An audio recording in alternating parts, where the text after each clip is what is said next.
Cheater's cheat codes, the psychology of betrayal, control and abandonment. It's a decent sized book. Right, let me read the back. So, he didn't cheat by accident, he cheated by design. Not with a master plan, but with a pattern.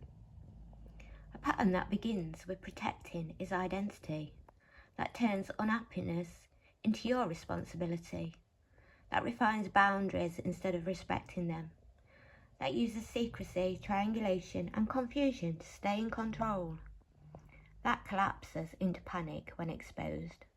Cheater's cheat codes is a psychological dissection of betrayal, written entirely from his perspective. So if you want to get inside the mind of a cheat, this is a book you need. It tells you everything. It is literally the cheater's playbook. So, inside you'll discover how men justify crossing lines without calling it cheating, how emotional affairs feel different and more dangerous, how gaslighting erodes your self-confidence quietly, why he stays even when he's already gone, how victimhood replaces accountability, what really happens when the mask slips, and why I don't love you anymore becomes the final permission slip. This isn't a book about revenge, this is a book about clarity. Because once you understand the structure and what goes on inside his head, you will stop personalising the damage. So this isn't about you, it's about him.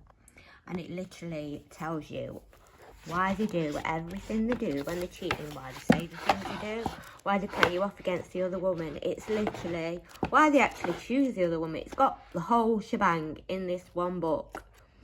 And it will definitely clear up some of your head and give you the clarity you need to move on. It's definitely worth a read. So I'm quickly going to run through the chapters. So obviously we've got the introduction, why this book exists, and then we've got identity justification section. This is why I don't see myself as a cheater, how I make my happiness your responsibility, why I think I deserve this.